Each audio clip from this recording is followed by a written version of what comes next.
Hey, everybody. Welcome back to another episode of the Hunt Lift Eat podcast, brought to you by Hunt Lift Eat Official on Instagram. Carter and Kerry back playing host. Yeah, Internet buddy. woes. Internet woes back again. We'll see. We'll see what happens here with this one. Fingers crossed, Kerry. Yeah, dude. We may be like mid-sentence and all of a sudden I'll disappear for about 5 minutes and come back. That's Good all right. old Kentucky internet, man.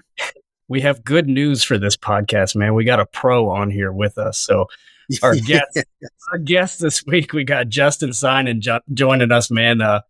Big avid hunter and host of the Running and Gunning podcast. So I'm sure Justin, he's no stranger to filling space with words, especially over there on the podcast he hosts, man. So Justin, welcome to the podcast, man.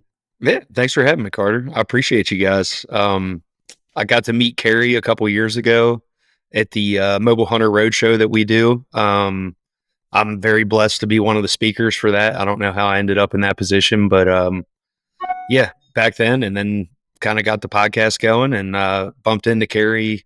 I think it was last year I bumped into you, wasn't it, at the NWTF show? Yeah. We keep running into each other at all these shows. I think last year NWTF, this year Great American. You weren't at NWTF, were you? This year? Man, I didn't end up going. I wanted to, but it's such a shit show, honestly. Yeah. It really is. It's like just sensory overload for me. There's way too many people and people yelping on calls, and it's just like, I don't know. I mean, I like it, but at the same time, it's like, I don't need to go, you know? Yeah. No, I've we never had massive. It's just like huge. It's out of control. It's just overwhelming how many people are in a tight area. You know, I think they need to do a bigger haul. There's just so many vendors now. It's just insane, dude. Like, it is a really cool show. I'd recommend going to it, but they need to structure it a little differently, I think. Yeah, for sure. I mean, that, and then everybody and their mom who makes a call, whether it's for turkey or any kind of waterfowl, they show up and they all want to demonstrate how their calls work. And let me tell you something. They all sound the same, and they're all loud, and they're all obnoxious, and they do it constantly. The whole show. I was upstairs trying to put down my 2-year-old and my 4-year-old, and I was getting overstimulated just doing back time and getting them ready for bed, man. I can't imagine a whole hall full of everybody just blaring on calls all the time. Dude, I got a funny story to touch on this real quick, Carter. So I think it was like the first year that we actually went. It wasn't the year that I met up with you, Kerry, like the year prior to that. So, you know, I'm like just kind of like getting into the outdoor industry, and like, you know, I'm talking with one of the guys of the hunting public, like Greg of the hunting public, and we're having this awesome conversation, man. Like, really enjoyed it. And I'm like maybe 2-3 minutes into this conversation with him, and dude, my daughter is literally laying on her side, kicking and screaming in freaking circles, man. And I was like, this is awesome. Well, I was like, we got to go, you know, like, I was ready to wring her neck, man. I mean, I'm a good dad. I'm not trying, but dude, she was freaking pushing it that day. I'm telling you what. Yeah. No strangers to that, man. Oftentimes my oldest will sneak out of bed and come down here and appear real quick. That's cool. Yeah. That's cool. So, mine are a little older, so I'm not sure about that, but my dog will every once in a while try to make an appearance on the podcast. Yeah. Well, we're stoked to have you, man. Big fan of what you do. You're very good at what you do. I like the Running and Gunning podcast, man. I've been digesting a ton of episodes ever since you and Kerry reacquainted recently at Great American, and he was like, we got to get him on. Like, this is like one of our people. So I appreciate what you do, man. You're very good at it. Thank you, man. I really appreciate that, Carter. I just try to keep it real, man. I want to have genuine people on. I mean, I can kind of weave through the bullshit of like, you know, who's actually doing it and who's, you know, talking the talk and walking the walk. Yep. And I don't mean to say that like arrogantly. I just enjoy real people. I don't care what you kill. I just want people, you know, that have value. And like, I try to do the best I can to pull good information out of people that I would like to know. And I feel like, you know, it'd be good for people that are just getting into, you know, the mobile hunting, because it can be really challenging if you don't have anybody, you know, to show you the ways or bounce stuff off of. So I'm sure you can agree, Kerry. I can see you, nodding your head. Yeah. Oh, dude, absolutely, man. And I mean, I think I told you, like, I'm an adult onset hunter and I'm a public land hunter. Mm-hmm. So my first, like, anything into hunting was mobile hunting. And you bet your ass there's a steep learning curve, which is why I keep going to those road shows that you get to speak at, man. Yeah, man. Yeah, dude. It's a challenge, man. It's a challenge to not, be the guy that's got grandpa's farm that they've been, hunting the same tree stands out of year after year for the past 40, 50 years. And they just drive out there, sit in the stand, shoot whatever comes out, fill up the corn feeders and call it a day, man. Like when you've actually got to get boots on the ground, find them, and then set up, then kill them, and then get out, dude. Like it's a totally different ball game. Yeah.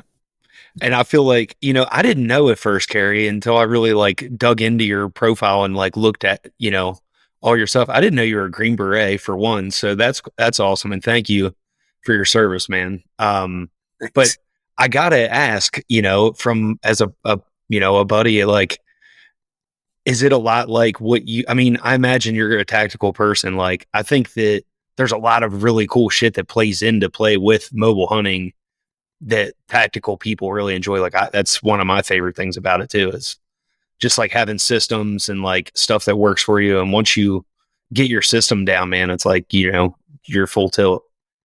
Yeah, dude, absolutely, man. There's so many carryovers from what I used to do to, hunting in general, right? So there's a lot that goes when I go to Alaska, man, and we talked about this on the podcast a few times, right, Carter, where doing what I did in Alaska was verbatim exactly what I was doing as a team member on an ODA in Afghanistan with indigenous, with, the exception of nobody was trying to shoot at me or put out IEDs. Right. Same thing when it comes to like trying to find whitetails, man. Like I am not a great whitetail hunter. I kill at least one, sometimes two a year, actually most time 2 a year on public land. But like you're putting a plan together, like dude, it's troop leading procedures, man. Like I see the mission, I'm going to go kill a whitetail in public land. So you kick out your reconnaissance, you start developing your plan, putting boots on the ground, and you're finding where to set up an ambush on the enemy, right? But in this case, the enemy is that whitetail deer that you're trying to harvest so that way you can fill the freezer. Mm-hmm. But yeah, dude, there's so many. I mean, you talk about kit, like trying to be efficient, stuff like that. Same thing, man. It's just depending on what my mission was. My mission set was going to be when I was on an ODA, but like you were always trying to make sure that your kit, your tools that you're using, you're as efficient with it, as fast with it as possible. If I'm doing counterterrorism where I'm kicking in dudes' doors to snatch them out of their bed in the middle of the night, I got to be able to know without looking and just reacting, like how to reload mags. Where am I pulling, med kits? Where am I pulling, frags? Where am I pulling bangers? Whatever, right? Same thing with the mobile hunting setup, man, which is why I gravitated towards, the Lone Wolf custom gear guys. It is a streamlined system that I'm able to develop. I can go in the dark. I can pull my stand apart, get the sticks off, start sticking my sticks up, getting up into the tree, going low because Cody Quisto told me you only go with 2 sticks. So I only go with 2 sticks. But yeah, man, like, yeah, you're trying to be quick. You're trying to be efficient, right? You're out there to kill. You're not out there to screw around. And I make fun of saddle guys all the time. And I know you're the custom gear saddle guy. I am. But, yeah. It's a hard life. I'm telling you, being the, you guys like to tinker, man. I don't want to tinker. We do. I'm there to kill. Yeah. And like, to your point, there is a lot of us that tinker, but like I feel like now, like I just don't mess with any of my stuff anymore, man. It's like, it's bulletproof. I can set it up, like you said, like in the dark with my eyes closed. Like I've got a system and it works for me. And I've noticed a lot of other saddle guys, they do tend to be like geardos or like gear nuts versus, well, how can I complicate how to get to 15 feet in this tree instead of worrying about like woodsmanship and how to go find a deer. Like, you know what I mean? It's like, hey, dude, figure out how to get to your height and then like, don't worry about, like whatever ounces or that's cool. But majority of the guys that are actually worried about like shaving an ounce or something like that are not the guys that are actually doing it. You know what I mean? Like, they're just worried about numbers and like what they can post that oh, well, my system weighs 14 and a half pounds or, okay, good for you. Well, the guy that's humping back here with a 28 pound or 30 pound setup is probably killing way more deer than you ever will, Yeah. but like, it's just kind of funny, like to each their own, right? Yeah. I enjoy the saddle aspect because I feel like it keeps me safer too. And I mean, my number one priority is coming home to my family. So Yeah, absolutely. And then, that's one of the biggest things, man. Like, it doesn't matter what you're doing. If you're not confident in yourself, your gear, or what it is that you're doing, you're not going to be successful. So if a saddle makes you feel safer and more confident, like, I don't think you're safer than I am in my harness, but it's the confident aspect that comes with it, right? Right. Absolutely. Yeah. I'd love to unpack your setup and talk a little bit about what you do, Justin. And then I have a lot of questions, podcast related questions, that we don't get to ask we don't get a lot of podcast hosts on here, man. So I'd like to compare notes and pick your brains, man. But something you do on your podcast that I think is so cool is you start off your podcast with a quote of the day. Yeah. I really like that, man. So I was picking my brain, just trying to think, what would be some good stuff to talk about. And I was like, dude, why don't I pull a quote of the day for this episode? Because man is here. So I found one. I told you before we started recording, I'm a high school teacher. I teach AP US history right now, and I'm coincidentally teaching about the progressive presidents right now. So Teddy Roosevelt's at the front of my mind. I was like, we'll go find a good quote from that guy. He's got sir.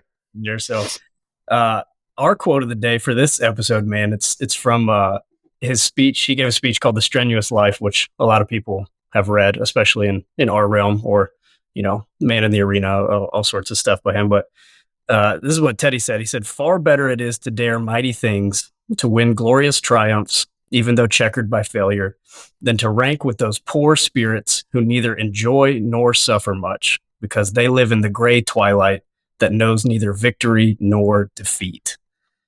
And I was like, man, that's like, I like how you tie it in. It's not always hunting like focused, but you can apply it to hunting and run and gun setups, man. But your quotes they're holistic and oftentimes lifestyle, and can apply to business or really anywhere in life, man. So yeah, I wanted to share that one, man. I feel like I love that. Yeah. And dude, I really try to, I might not do the best job at portraying it, about like my whole like, mantra of the podcast, but it's really about just like personal growth, man. Just like what you guys are doing with this. Like, if you really want to grow as a person, I mean, you got to work on yourself, number one. And for me, I've always been like kind of a stoic, I guess, with like, I really took a lot from quotes, and like, they always kind of hung with me almost like little life lessons, right? That you could just check out. And I don't know, man, I started off the podcast doing that. We're at episode 112 now, and I've got a fresh, that may be BS. There may be one or two that I've overlapped and like redone, but, as a majority, I always try to keep them fresh and keep them relative and just touch on a little bit. Everybody might not like it, but I really don't care. It's my podcast, and it's what I enjoy doing. So, yeah, you can't be everything to everyone, man. Yeah, amen, dude. And I don't really worry about it. It's really cool, and I felt like there wasn't much traction on the podcast for such a long time. And now, like this year, when I did the Great American Outdoor Show, like it was crazy to me. I was just, if I had a good conversation with somebody, I would give them a sticker, be like, "Oh man, like check us out." And almost everybody I gave a sticker was like, "Oh dude, I listened to you." And I'm like, damn, like, it's just awesome, man. Like, I think we have such a cool little community, if you want to call it that, of just like-minded individuals, that, like pushing the envelope, and it's like doing that, like I'm going to go in there and kill him, or I'm going to ruin the opportunity, like one or the other. Like there's no in between.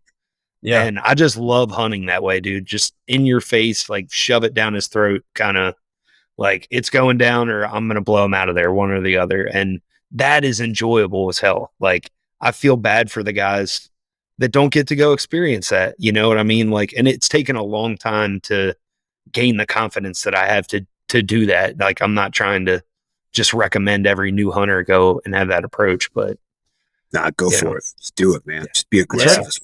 Yeah. Yeah, it is. right. It's fun. It's good. Yeah, nobody wants to be the one living in the gray twilight that doesn't know victory or defeat, man. That's where you become comfortable. That's where you're mediocre, whether it's in your fitness journey, in your hunting knowledge, right? In your, relationship with your spouse or like your kids or at work or whatever, right? If you're not taking those chances and you're not, like he says, checkered by failure, you know what I mean? Those victories, the triumphs aren't going to be, those high highs aren't as valuable, right? If you're not taking those chances. Yep. Yeah, man. Amen. I love it. It's the truth. But I try to push it more than anything on our podcast to like go accept failure. And I think a lot more people nowadays are so out of tune with like wanting the instant gratification and like wanting all the answers.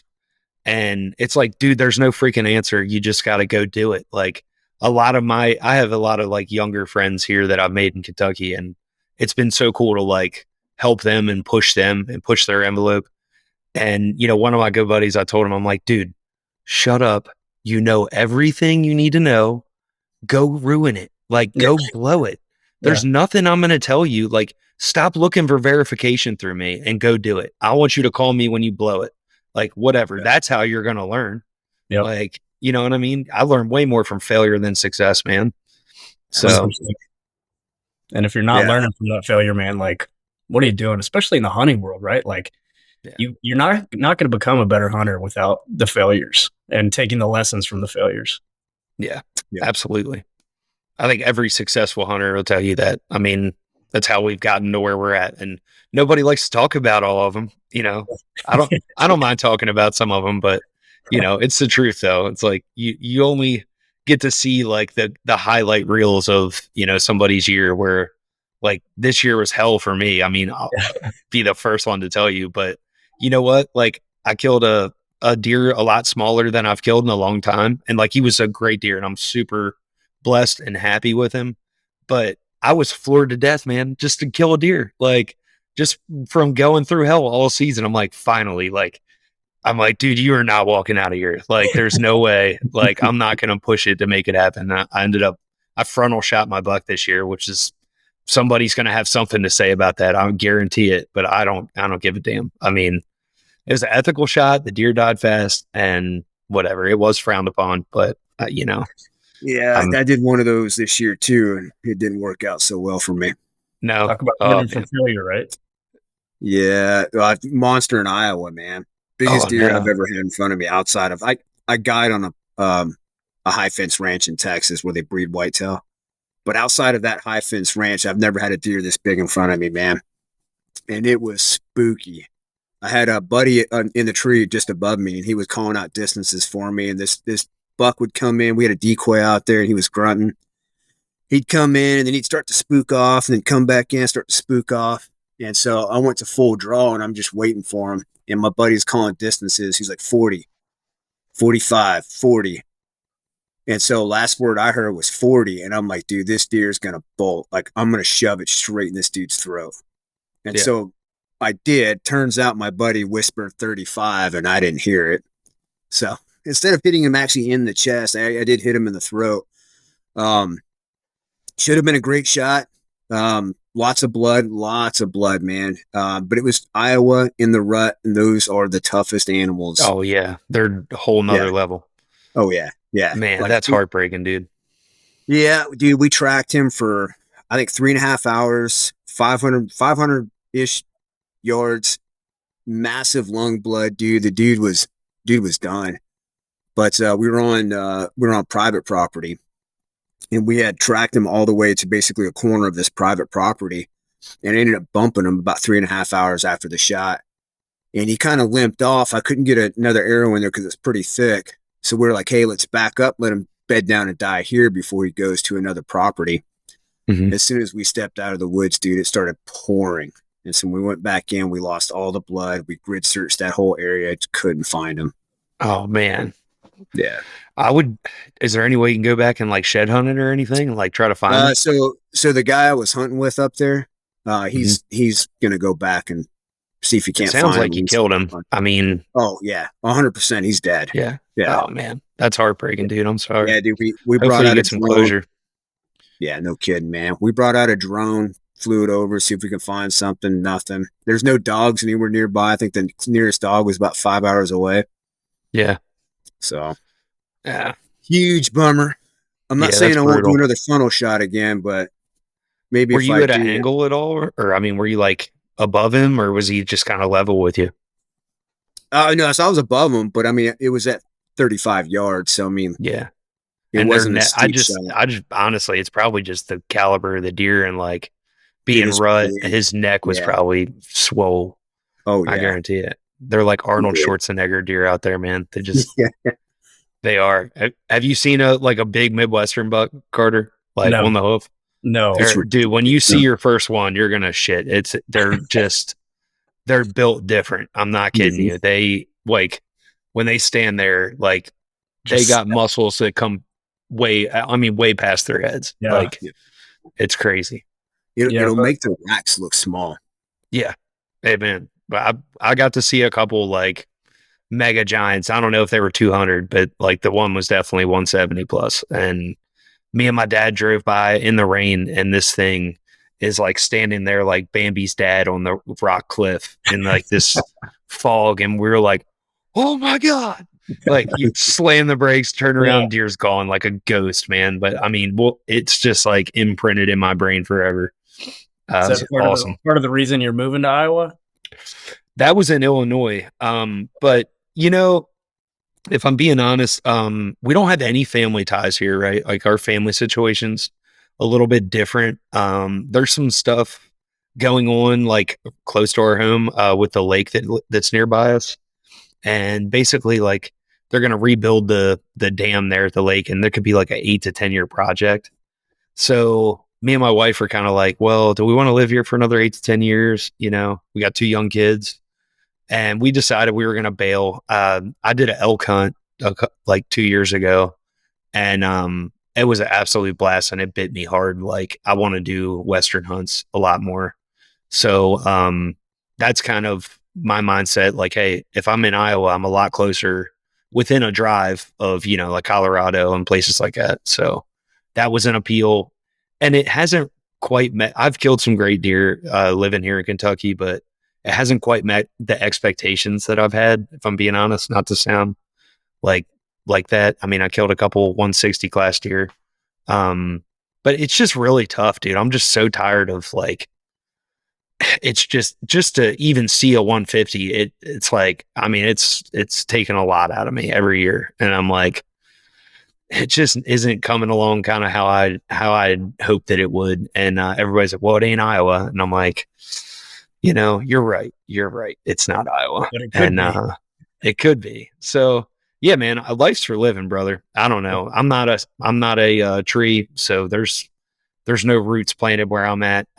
So we're out, you know, the wife's on board, the kids are on board, and I think it'll be a whole lot better for my kids. We live in the middle of nowhere right now. So yeah, should be good. What area of Iowa are you looking at? Just south of Des Moines. Okay. Yeah. I'll be passing by you probably twice a year. My wife's from just across the border in Wisconsin. Okay. Sweet, man. Yeah, we'll definitely keep in touch, man. If you're ever around the area, we can get together, go do some shed hunting or something, or scouting or turkey hunting, whatever. I know a deer tag don't come around that often, but no. Well, we can get one in Wisconsin, man. I did the biggest deer I've ever killed outside of that high fence ranch was in Iowa County, Wisconsin. So okay, we can do that. Yeah, I know Wisconsin's a crazy good buck state. You know, I was excited where we're going to be is kind of near Missouri and Kansas also. So that was kind of, I'm like, you know, if you're going to move, like I've learned it's good to be within an hour's drive of a couple different states for my liking, you know, and may as well pick some good buck states to be traveling to. So we'll see. The life goal is like 3 booners in a year. If I could possibly do that, or 2, I feel like that would be cool.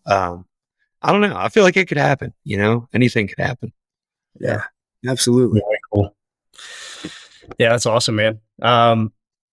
before I dive in and pick your brain about the podcast, man, let's back up a little bit, Justin. Can you tell us about kind of you growing up and your relationship with the outdoors? Has hunting always been a part of your being? What has your relationship with it been?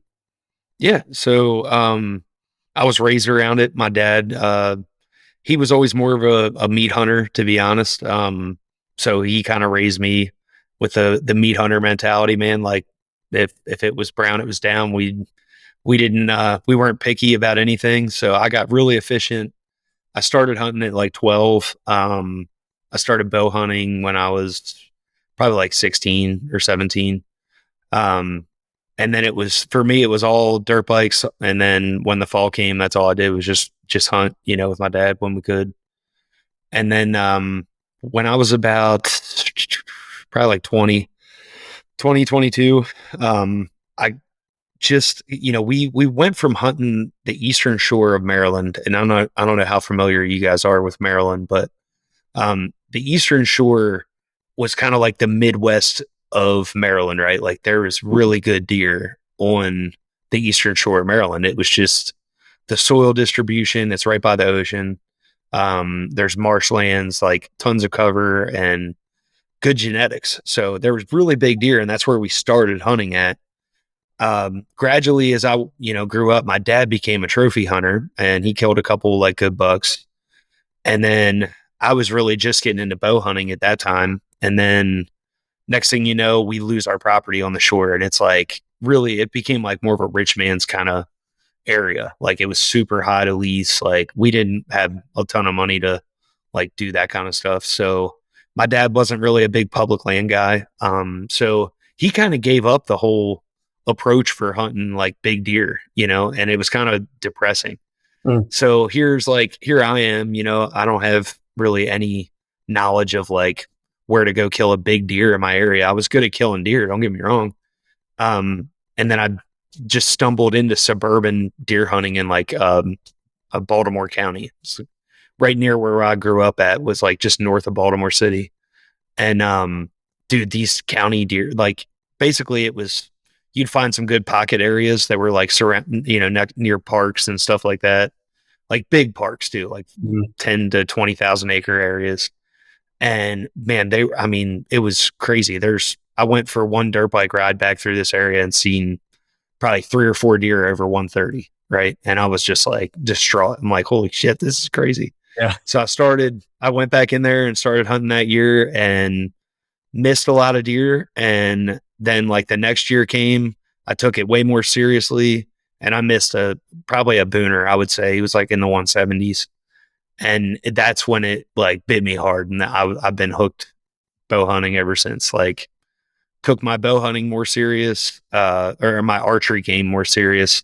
I think I always had a knack for setting up on deer. Like if I just didn't understand the gap between like killing deer and then like, all right, well now I found a big deer. How am I going to hunt him down? And it was just like a second nature. I think I was really lucky. My dad taught me the woodsmanship aspect of things. And I was just kind of naturally, gifted at picking good trees, man. And I would get on these good deer, but then until I filled the gap of really focusing on my archery, that's when it started happening. And then I had like, I don't know, like 11 or 12 year run where I'd killed a Pope and Young every year from that point on. Yeah. That's way cool, man. The Yeah, woodsmanship is an important part of the conversation. That's not handed out. It's not as easy as just going out and buying a bow or buying a saddle. You don't always see. I like to hunt with fellas that have a decent sense of woodsmanship, and not everybody does, and not everybody takes to it as easy. Yeah. And and that's really the one thing I really try to push on our podcast is like just developing that and like just asking people questions, man. I mean, like I feel like I'm a good hunter, but I definitely don't know everything. I mean, there's so much that I still am picking up and fine tuning and, but I think the biggest thing to touch on is like everybody kind of needs to get their own, sense of like what they're good at. Like, when are you killing these deer? When are you having encounters with big deer? Why are you having encounters with them? Like, what did you do right? What'd you do wrong? I think a lot of people are just too timid, or they walk in the woods and they see a rub and they set up on it. Well, why'd you set up on that? Mhm. Did you see anything? No, I didn't see anything. Okay. Well, then you need to push farther back in. Yep. Well, how do I know when to not go too far? Did you bump him? No. Well, I mean, I'm not encouraging you all to just go bump deer left and right, but like once you bump a deer, then you are like, all right, well, now I got a sense of why was he there? What, and then you go and look at where he laid down, and then it's just a snowball thing from there. Right. And like, you're just putting yourself into an old deer's, mind, and like, why is he doing what he's doing? And then that same mindset right there applies anywhere in the country. Yeah. It's just a little bit of different lay of land or hill country or whatever you got. But with the amount of resources we have now, like, it's just insane. Like, there's just information overload, Dude, I tell you, the best way to find a big deer, man, find a good deer, is hunt in Kentucky. We only get one buck tag, right? You can only have one. Yeah. Kill a small one. The next time you go out, a big one will show up every time. Tried and true. Yep. Amen. Yeah, man. It's all about collecting data, it's easy. And I've fallen into that trap too of, I see a scrape, I see a rub. This is it. This is money. I did it. Right. It's like, well, there's a much bigger picture that needs to be addressed here. Right. And then sometimes that might work out great. You know what I mean? It's like confirmation bias. Exactly. Like, I think it's just about like kind of having that trust in your gut, and like the only way you're going to develop that is by making mistakes and just hunting and learning. And, as long as you go out in the woods with a good positive mindset, like Fred Bear says, I think that's huge, man. Like, cause I'm extremely guilty of going in the woods with a terrible mindset. Trust me. Like, it's not all some flat sunshine and rainbows. And, I try to be a very positive dude, but there's some times where it's like, I'm just mad at him.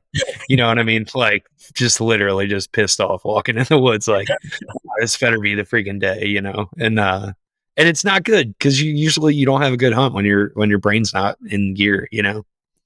Yep. I always try to remind myself, I mean, what's the worst that's going to happen? Deer don't shoot back. Right. Amen. I go home empty-handed. Cool. Spend a day in the woods. Life cool. is I guess I got to go to the grocery store to buy a steak, I guess. Yeah. That's the worst thing, right? Yeah. I switched to I hunted all public, and with my bow this year, I had a run and gun set up for the first time. I had a climber. That was my system I was comfortable with. And dude, talk about positive mental attitude. There were times I wanted to throw all my shit in the woods and leave it forever. And like, bow hunting is so stupid, like public land and mobile setups. I hate, this is the dumbest thing ever. Like, dropping stuff out of my stand, and like, just anything that can go wrong will go wrong with a run and gun setup inevitably. And then killed a nice buck on public, and I was like, I'm back in. This is cool. This is the best. Right. It's all terrible until something happens good, and then you're like, oh, this is why I do this. Yeah. All right. It all makes sense now. Yeah. Yeah. No, I quit bow hunting multiple times a season. Oh yeah. It's the dumbest thing ever. Just keep coming back for more torture. Yeah. So you had the success, man, and then how did you venture into, call it, this industry or whatever? Your passion became a big part of your livelihood. Yeah. Well, I wish it was for my livelihood. That would be cool to make some money doing this stuff. I don't really make any money. I'm very blessed to have some sponsorships and stuff. But yeah, I honestly just fell into it. I started filming my hunts probably 7 or 8 years ago. And, I listened to it was kind of right when podcasts were kind of getting started. And I saw Justin Hollinsworth. He's from Ohio. And he was just looking for a couple guys. They were starting Whitetail Addictions back up. And I was like, I am nowhere near the caliber of these dudes. Like, but it'd be cool to, just rub elbows with some of these guys and like learn from them. So I reached out and Justin was like, cool, man, we'll send me a little video of like, yourself and like a little bit about you. I'm like, okay, this is kind of weird. So I went ahead and did that. And I've been a part of the crew for going on 6 years now. And, just a lot's happened. I just feel like the one thing that kind of helped me was I was willing to help them out. It shows, and, do a little bit of extra stuff. And just like anything in life, man, like the more you put out, the more, you get in return. And Justin's taking care of me. I've become good friends with Cody, Andre.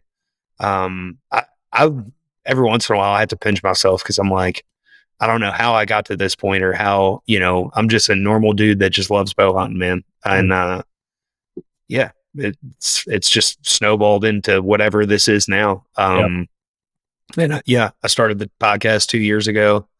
I'm not sure, what my goals are for the podcast. I guess just to keep doing what I'm doing and maybe something cool will happen. I don't know. I just enjoy doing it, and it's become kind of a therapy thing for me, I guess, like just being surrounded by women all the time here at our house. And like, I kind of get to take a break once a week or twice a week and, knock out a little conversation. And, yeah. It's awesome, man. Yeah. Dude, learn as you're helping people. Hey, fuck yeah, man. Yeah, absolutely. Yeah. And this is enjoyable, right? I mean, you guys are, it's like, you get to have a good conversation with like-minded people, and where's the ripple effect from it? I mean, like, I'm sure there's going to be a couple people that maybe listen to this and reach out, or, maybe not. But it's just, the more people you reach, it's just awesome, like, thing that we have available to us. If you ask me, it's just kind of wild, the ripple effect of podcasting and just meeting people and being genuine. Yeah, man. This industry's pretty cool, man. It seems like the longer you're in it, the smaller the industry becomes, and then the podcast industry is the same way, especially outdoor podcast industry. Yeah, It really is. What made you go the podcast route, man? Because we have our origin story that I'm familiar with, and Kerry's jumped in recently and helped fill some shoes as Luke, the owner, has been transitioning, moving, getting out of the military and moving his family and moving the company. And now Kerry's got a bunch under his belt and we're rolling, man. But what made you go the podcast route? If I'm being honest, man, I felt like I had like something to offer, I guess. Like I just enjoy, I feel like I have a good base knowledge.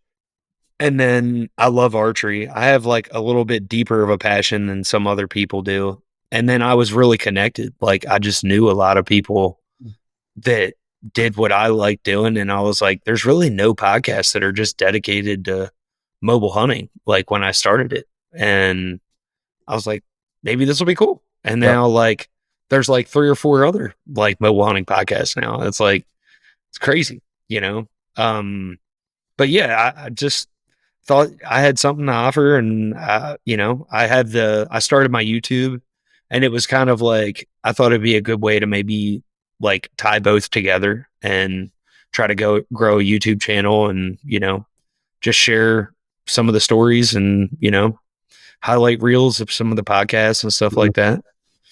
Nice. Yeah. It's cool, man. We've that's been a big challenge for us, is starting the YouTube thing, man. There's just so many different aspects, and a lot of it's a bandwidth thing, right? We're all volunteers here, and Kerry's a professional adventurer, but he's busier than just about anybody I know too, and I stay busy too. But what have some of the challenges for the podcast been for you? Are you a one-man show? Are you recording, editing, creating thumbnails and graphics? I don't know why I do this, but yeah. No, I mean, yeah, man. That's real way to make me think about that one. That's a great question. Why do I do this? I don't know how I had a co-host for a while. My good friend Logan.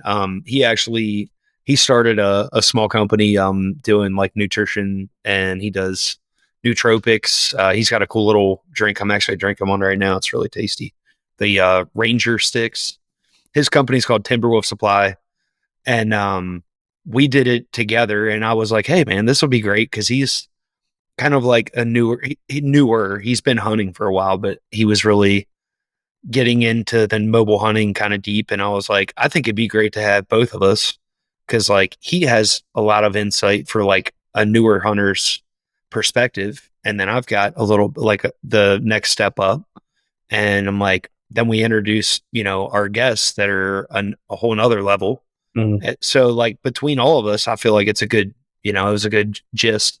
But now it's just become easier for me being a one-man show, like to schedule. I'm more flexible. I don't have to bounce stuff off of him as well. So I don't know. Now I've kind of gotten it down, but the biggest problem I had in the beginning was just the technology, dude. I'm kind of a redneck, I'm a country boy. Yep. I'm not a tech guy.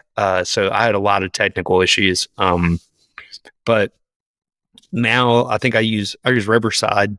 Yep. Been using that for the past couple of years, and it's great. So smooth sailing for the most part. Now I don't have too many technical issues, and other than that, it just comes down to scheduling people. And sometimes during deer season, that can really suck.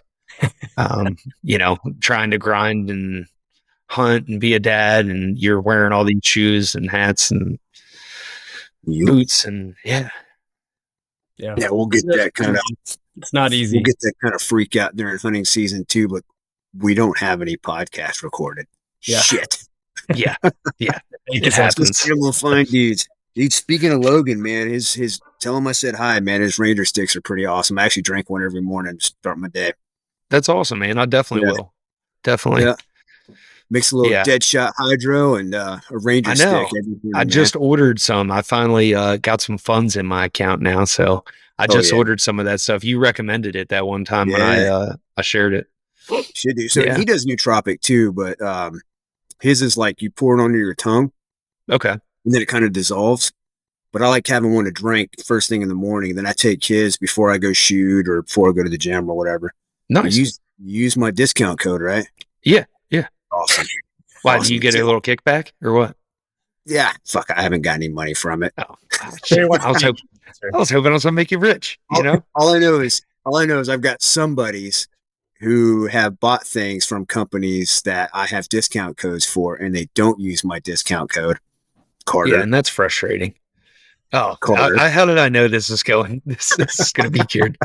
I always forget, and then I end up paying full price, and I'm like, damn it. Yeah. Now, I actually just started taking the Magic Mind, dude, and I love that. I don't know. I feel like I'm kind of an ADD individual, so it just helps me be more organized. Like if I've got a lot of stuff going on that day and I take one of those, it's like bam, bam, bam. Everything's just way more organized for me. I think it's got a bunch of nootropics in it. What's that? I don't think I've seen that yet. It's like a little shot. They're all over Instagram. I feel like maybe it's just me, but yeah, maybe my algorithm's all full of all kinds of lion's mane mushrooms, and I'm almost like that old dad now. They're just trying to hook me on everything. Yeah. Do I tell you what, that mushroom stuff it's kind of become a craze, but you ever try the mushroom coffees? I'm just not a coffee guy, man. I'm an energy drink guy, and I don't know. I can't shake it. Yeah. I don't know, dude. I don't remember the last time I had a regular cup of coffee. I started drinking mushroom coffee. Yeah. Dude, it's fucking delicious. Is it good? Okay. Yeah. Which one do you like? The mud water? No, I haven't tried that. Everyday Dose is the one I try. Okay. Yeah. I don't know. I don't know if it does anything better than another one or. Yeah. I mean, I know Logan did say that was one of the main things that he did with his was like, they've got a lot more dosage of like cordyceps and lion's mane and whatever he's got. You guys go check it out. If you're interested in it, it's a cool little drink stick and it definitely gets you focused. I mean, I like it. I feel like I'm more tuned in whenever I take it. So whatever helps, especially on the late night records, man. Yeah, absolutely. And it tastes good too. So win-win. Yeah. Can't beat that. I wanted to ask you, Justin, not just to talk about the podcast forever, but, just because I never get to pick anybody else's brain, what makes a good podcast guest to you? When do you know you're like, oh yes, like this will be good? You know what I mean? Okay. Because it's not all created equal, right? It's a tough platform. Yeah. Not everybody's great on the podcast platform. And I'm not saying myself or Kerry are particularly good at it either, but Yeah. I'm sorry if this podcast sucks, man. I try. dude, you're a pro. What makes a good guest, a good episode? Man, I think just somebody, when you can just have a good conversation and you flow, it's really no different than you and I sitting in front of each other at a couch and having a good conversation, right? I want, if it, in a perfect world for a podcast, I want to have some good, like, deep communication with somebody. Like, you know, I want to know that you're a good dude. I want to know that you're doing good things. I want you to be a badass. You know, I want somebody that's getting shit done consistently. And somebody that can help our listeners, you know, learn something and pick something up. If I can do a podcast and I can take like 2 little things out of it, that's a win, man. I mean, if you're taking 2 or 3 little tidbits out of somebody's, you know, brain, and you can do it and apply it to your hunting or lifestyle or whatever it may be, like that's what we're listening to podcasts for, right? Like, that's just my perspective on it. Yeah, you get some really good guests who are true experts in their field, man. I really liked your most recent one talking about native grasses and CRP. And you're right. If you can take a nugget or 2 away from a conversation, it's like that's value add, right? And that's kind of the reason, that should be a driving reason why you even have the platform, right? If you're providing value to your listeners. Yeah, man. And like, I wish we had more people that like engaged and like told me what they would like to know more about, you know, like that's one thing I try to push, and some people are good about it. Like I've had a few guests reach out, or a few, you know, listeners reach out and just say like, hey man, like that was really cool with like, I really wasn't sure about thermals, and like that really solidified like why I'm hunting this area, or like, you know, and sometimes it can be something as simple as someone sharing a story and then somebody latches on to like, that's exactly what happened to me, you know what I mean? Or those kind of scenarios. And just, you know, every once in a while you get a guest that just isn't really good at jiving with you, or like you got to pull information out, or they give you these short little answers and you're like, where do I go? I'm out of all my questions, and we're 15 minutes into this podcast. All right. This is, you know, and I've been very lucky, dude. Like I think there's maybe only been like 1 or 2 that I was kind of like, you know, this isn't exactly what I was hoping for, but I try to do that. Like, I don't know. There's very rarely, I think I've just been lucky. Like I've had good people, you know, for the most part. Yeah, that's huge. I'm sure you know the statistics. You've read them, right? Whatever it is, 90% of podcasts fail before episode 5 or whatever, you know. So, you're 100 episodes in, man. So, yeah, dude, I didn't know if I'd make it or not. There's been plenty of times I thought about quitting, but like, just like life, I mean, like, what are you gonna do? Are you gonna just give up when things get tough? You know? Yep. I don't know. It is what it is. I've killed the podcast before, Carter. Yeah. I went on a podcast, man, and I was their very last episode. Dude, I did not know that. That's hilarious. Yeah. I too, Kerry, was somebody's last guest. Yep, a friend of mine. Yeah, this is your redemption arc. That's sad. Yeah. Well, this was a podcast ran by 2 Hunt Lift Eat teammates, and I think I don't know how many episodes they ended up having, but it wasn't very many. They just started. And I did like a 20-minute, we were at an expo up in Denver, and I did like a 20-minute, like real quick podcast with them. And it was their very last one they ever put out. So I was like, it's a lot of work. It's a lot of work, man. It is. It is, until you get your jive down and like what you're doing, you know. I mean, if I'm being honest, it cost me money. I'm just going to be blunt. Like, and I know that eventually I'm going to, you know, and I do, like I say, with the gear and stuff like that, like I get free gear. So it is what it is, like, you know, and I'm not trying to brag saying that at all. I'm just saying like there is perks to it, but like I still have to pay for my software. I got to pay for my microphones and all that stuff. So it's a hobby, right? Like how many hobbies do we got that are stupid expensive? Hunting. You know? Yeah. I get kickbacks for this one. Luke gave me this hoodie. No big deal. That's awesome, man. I've done 400 episodes. I want a hoodie. Man, that's I was pretty impressed. I mean, how long have you been doing this, Carter? This is year 4. Yeah. Year 4. Are you tired of it? Or do you still enjoy it? 3 years ago. Okay. Man. But I love it, and I'm not a quitter. So I love it. That's right. Yeah. Gonna suffer through it. That's right, man. No, it's good. I told you before we push record, like I just feeling a little smoked this week. It's a big week, and now I feel refreshed, man. Like, I'm sure you can relate to this, dude. I feel like I go through like ebb and flows of creativeness.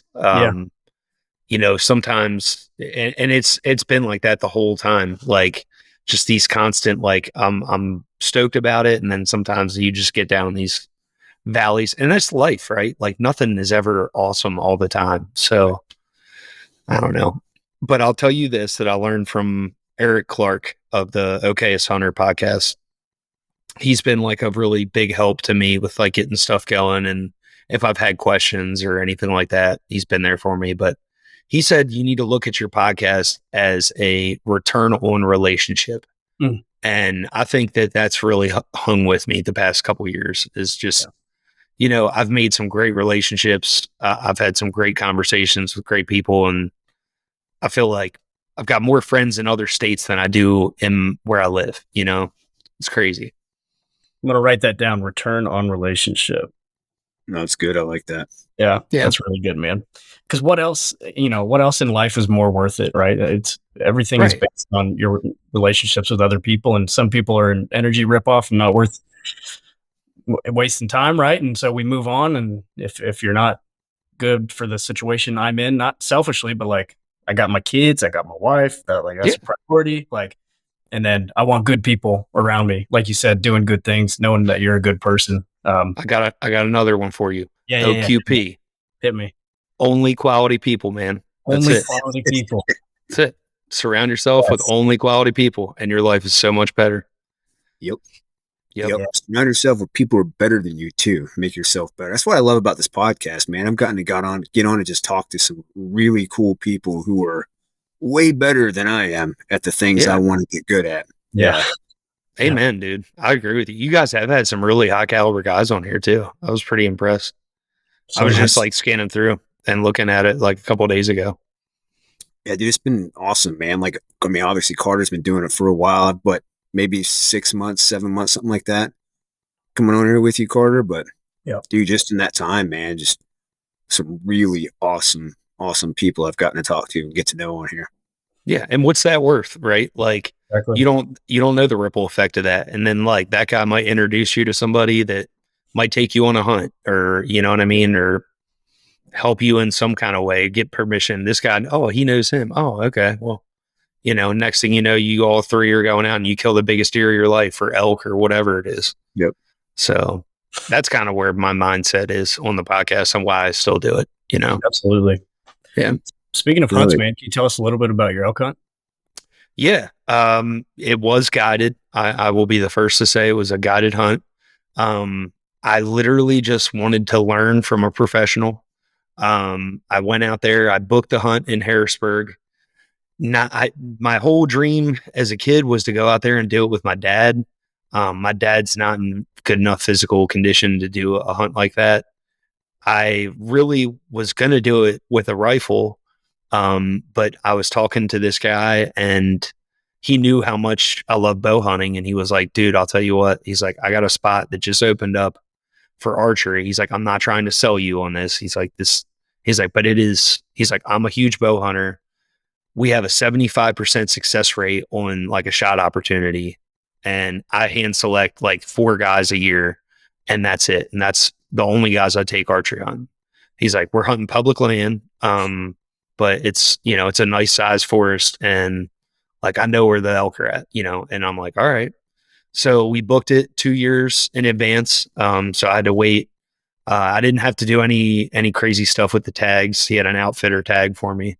Nice. Yeah, but it was northern Idaho, and dude, like I trained my ass off, man. Like I hardcore, like I was in way better shape. Like if you look at a picture of me the year before, like I look fat, like in some of these pictures, and I'm like, you see my face in the summertime before I went on this elk hunt, and you're like, even some of my buddies, we went to the Iowa show for the Mobile Hunter Roadshow, Kerry, and like my buddy Justin was like, dude, like you look like a stud. And I'm like, oh, thanks, man. Like somebody finally noticed that, you know, hey, I'm like walking around, you know, like, all right. And yeah, man, I was dialed in, dude. I was ready for this hunt. I'd put in the work, and it was the coolest experience of my life. Like I just wanted to learn from him. I knew he was a really good hunter, and I told him from the get-go, I'm like, dude, I'm really sorry if I bother you with asking you questions. I was like, but I don't have anybody else that's an elk hunter in my life. Like none of my friends elk hunt. None of them could afford to go with me. And I was just like, whatever, dude, I'm 30. I was 33 at the time. I'm like, I'm not getting any younger. Like, let's freaking go. Like, if you're going to do it, and I saved up money, and it cost me like $7,000 to do the hunt. And, you know, with the tag and airfare and stuff like that. And then, yeah, I ended up, we hunted, it was me and one other guy, and then our guide. And dude, it was so tough. Like everybody's thinking that like I saw all these animals, and like we saw a spike bull on day one, and that was it. And then we ended up bumping like a whole herd of them. Like they got our thermals, like they just shifted, and it was like a stampede going off the mountain. We were like, my God was super pissed. So we walked like 12 miles through like just shit. Cause it was just, he was like, dude, this is just dumb. He's like, but we're either going to kill one of these elk, or like, we're going to blow them out of the country. And we blew them out of the country. And, he was like not a happy camper. So we had a long ass walk through some nasty shit. Like, he's like, I'm just going to be honest with you guys. Like after we got done for that day, like, so we got all the way down this huge canyon, and then we got to walk up like maybe one more mile up like another steep part just to get to the road. And we got down on that bottom, and I looked at him, and I'm like, he's like, yeah, we got to go up that. And I'm like, oh shit. Like he's like, I'm going to be honest with you. I would not take 99.9% of my clients through what we just went through. And I was like, he's like, you guys did great. Like, I'm proud of you. And we're like, all right, I'm just ready to sit down. Like, this is too much. You know, we're literally like grabbing like bushes to like pull ourselves up this mountain, like get onto the road. And luckily, and then his wife just pulls up and picks us up. And, so I learned a ton. Like day 3, I ended up killing my bull, you know, without trying to like draw out this whole story. Take your time as much as you want. Yeah. So we bumped him, on day 2. We had him, he wasn't coming to us. He was calling to get his cows to come to him. We called the cows to us, unknowingly. And then next thing you know, he rips out like a man's bugle. And like, it was the first bugle I'd ever heard. And I was like, holy shit. Like, this is crazy. Like, this thing is just like Jurassic Park screaming, like right down below us. And I looked at him like, he's like, oh man, he's like, he's coming, get ready. And we're like, all right, scramble, you know. So we pick a spot, and next thing you know, like all the elk are just going away, and he called him. So we had an idea where he was at, and we went in the next morning, and we just went in quiet, and we heard him bugling in the morning, and then we glassed him, and we kind of waited for him. He was just, dude, it was like a whitetail, a dog, and a doe. Like, this thing is just ping ponging these cows all over the place. And then finally he goes down in this like canyon or draw, if you want to call it that. And my guy looks back at me. He's like, you ready? And I'm like, hell yeah. Like, let's go. Like, to me, it looked like a giant bull, dude. And it was a giant. I mean, but it looked like a magnum from looking at him, you know, from a mile and a half or whatever away we were. And we just book it down there. And dude, I'm with this guy, my other guy that's with me, his name's Kevin. So Chris and Kevin are friends.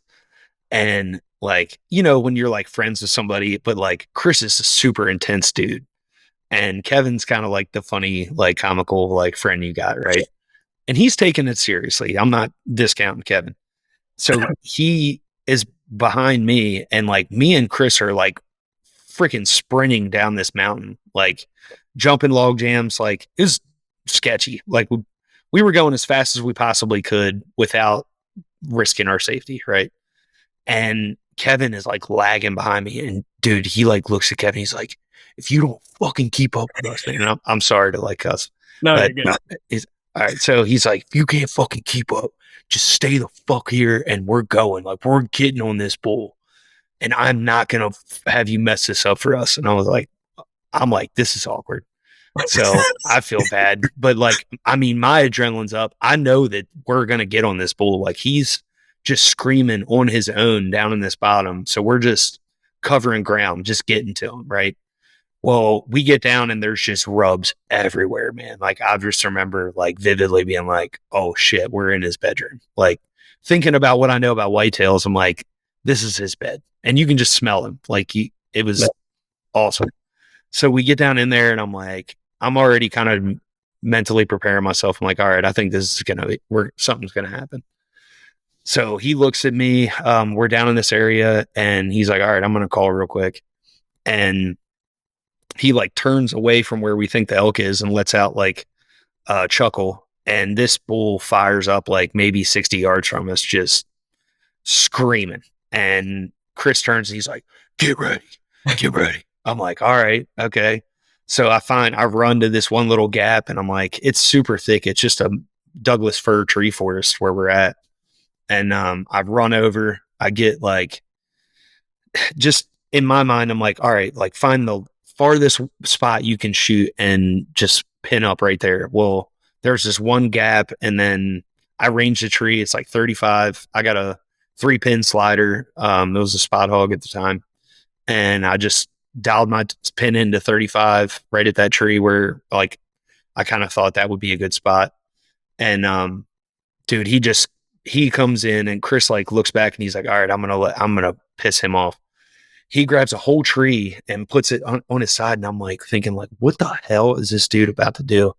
He takes the tree and holds it like here at his chest, and then he takes his bugle tube and he goes like chuckling and screaming, and runs through like this little pine section, just raking every pine on the way, kind of like impersonating a bull running through the pines, right? Just like raking through and stomping and cracking sticks and everything. Dude, all I see is rack just coming through the forest, and he's just bellowing and chuckling as he's coming into me. And I just come to full draw, anchor, and this thing stops exactly at that tree where I ranged, like, I mean, right at it, and hits the brakes, and he's looking through me because Chris like hit a little cow call to like stop him. And I couldn't see his body at all. Like all I could see is his front shoulder. He's quartered to me, and I could see the bend of his shoulder blade. And I decided, I was like, I call it like your kill IQ, if you want to call it that, like just like what you do in the heat of a situation. And I just went into like a blackout mode, dude. And I just sent an arrow right in there, and the bull took off. It looked like half my arrow was hanging out of him when I shot him. But it hit him perfect, and it plunged right into his lungs, and he ran like 50 yards and crashed. And yeah, That's it was the coolest thing I've ever done in my life. I mean, honestly, I don't know how I got that lucky, to get an opportunity at elk like that, where we were at with the wolves and everything else in there. Like nothing really wanted to call. We hardly saw any elk. I mean, it was an experience, man. And he was a mondo. He's a big guy. Yeah. I never got him scored or anything, but I think like Chris said, he was probably like between 320 and 330 or so, something like that. Oh But man, that's so awesome. it doesn't matter what he scores, dude. Right. Like it's just a elk of my dreams, and to have that happen was just, unreal. He's like, I thought you'd be more excited than this. And I was like, dude, I'm literally like speechless. Like, I don't even know. Like, I'm like waiting to wake up. Like, I don't even know if this is real. Like, he's like, this is real. This just happened. I'm like, just couldn't believe it. Heck yeah, dude. And now you got the bug, man, to get out there for some more Western hunts. Oh, absolutely, man. Like, and I don't care. I'm shooting the first legal bull that comes in. Like, I'm not picky at all. Like, that meat was amazing. And oh yeah, that's why I do it. I mean, like, whitetails are a little different, but like, if I go out there elk hunting, man, I'm going out to enjoy myself and shoot the first legal bull that I can. Like, I'm not being picky. Absolutely. I mean, it's different too. Whitetails are in your backyard. Right. you got all year to kind of plan and come up, do that. But when you've got to travel to go hunt, yeah, I'm with you, man. I've yet to hunt an elk, but I will also kill the first legal. Yeah. Your time's coming, man. You're doing a lot of Alaskan hunts. I mean, have you shot like caribou or moose or no? So like, I'm not even hunting Alaska, man. I'm just guiding. Okay. So yeah. If I pull the trigger, it's on a bear, and it's either because a bear's trying to eat me or it's a follow-up shot from the client shooting. I got you. Yeah. Now I do get to help get guys on some cool animals in Texas, but it's a little bit different because it's kind of it's a private ranch, so it's like kind of a high fence private ranch, so it's not like I'm out there like you were. But I got you. Right, dude. Yeah, man. I love elk meat stuff. I got to get out there. I know you're in good enough shape to do it, so make it happen, man. A crippled old fuck, so we'll figure it. So we'll see. I don't know. Maybe you can help me with this, Kerry. Like, the only thing that hurt on my body from we did like on average like 10 to 12 miles a day in the mountains. And northern Idaho is like super, super steep. Like, the mountains are intense. The only thing that hurt on my body was the front tendon in my kneecap. I guess from like ascending down the mountain. What can you do to prep for that? Your quads are too tight. Is that what it is? Your quads and your calves are too tight. Yeah. Yeah. Because I'm just scared I'm going to die falling down the mountain. Yeah. Which is the reason here. Yeah, exactly. Right. Yeah, man. Yeah, going downhill. So that's your meniscus down there, man. So going downhill hurts way more than going uphill. Yeah.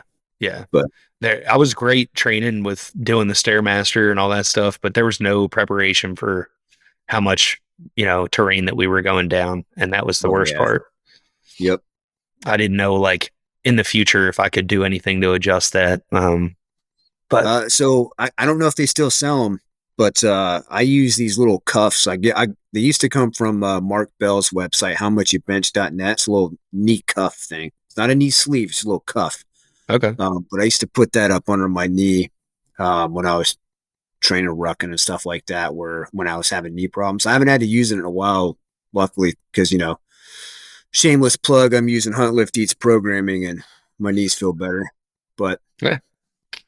I'll have to get on that. Yeah. But I haven't looked at their website, so I don't know if they still sell them, because I bought this thing probably 5 years ago. Okay. But it definitely helps provide a little bit of support. Just get one of them Tommy Copper sleeves or whatever and put it on there. That'll probably work too. Yeah. Okay. Yeah.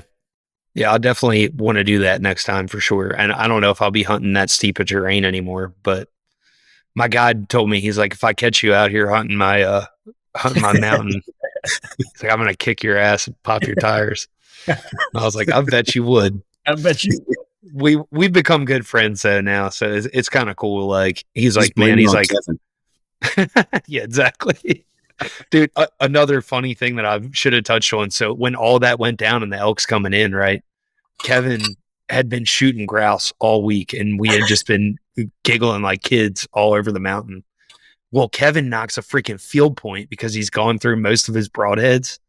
So Chris like goes in full panic mode. He's like, Kevin.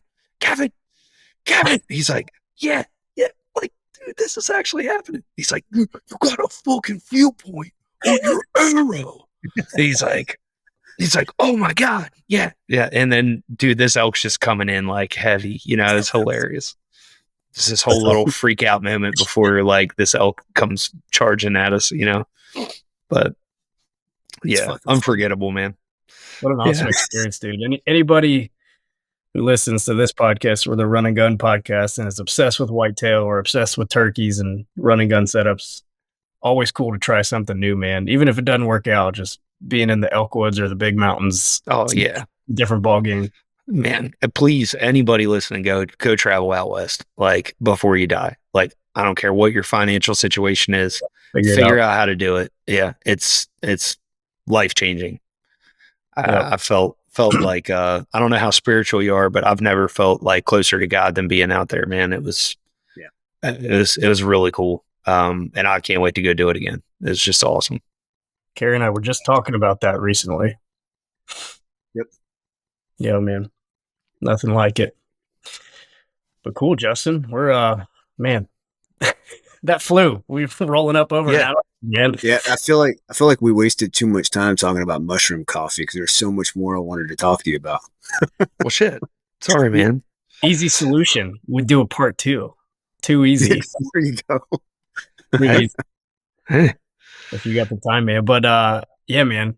Super appreciate you coming on, man. But before we jump off here, what's coming down the pipeline for the Run and Gun podcast? Anything on the horizon? Anything folks should be looking out for?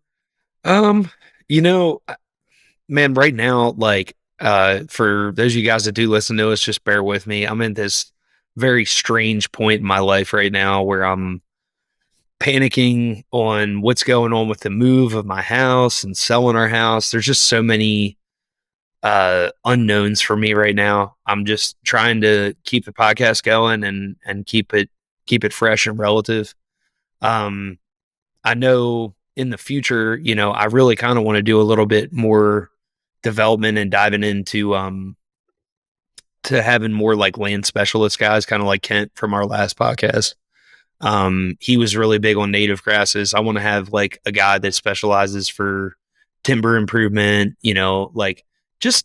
I think it's really valuable to have somebody that's really, really good at one specific thing and then pick their brain on that. And, I feel like that's where I can get more out of somebody. It's like one good topic and then a little bit of like, BS into. Yep. So I think that's the best way to go about it. Yeah, absolutely, man. Sure. And where can folks check out your stuff, Justin? Yeah. Just follow me, on Instagram. My Instagram handle is pretty bland. Justin _Synan, and then, Run and Gun podcast. If you guys are really interested in checking out the podcast, reach out to me. If you guys, want to hear from anybody specific or want to know anything, always here for anybody. So, yeah, I hope you guys are getting after it and hope y'all enjoyed listening to me carry on. Kerry, you got any closing thoughts for us, man? No, man. Hopefully we'll make this part 2 happen soon, man. And, yeah, absolutely, man. I'm down. I'll be right there with you trying to figure out how to sell my house and get everything moved out here soon too. Yes, sir. Hopefully it'll be a little easier for you than us, man. We're struggling. We've only had one person come out and look at it, so it's kind of we haven't started. So I'm hoping it'll be easier too. Yeah, hopefully it'll happen, man. I believe. Yeah. No, it'll happen. It's just like I just want it to happen sooner than later, so I can draw an Iowa tag and not live out there and be tortured. Yeah, by not being able to hunt my home state. So. Yeah, man. Well, cool, dude. We appreciate it. Appreciate your time. And listeners, definitely go check out the Run and Gun podcast, man. And listeners, as always, we appreciate the hell out of you guys. We'll talk to you next week.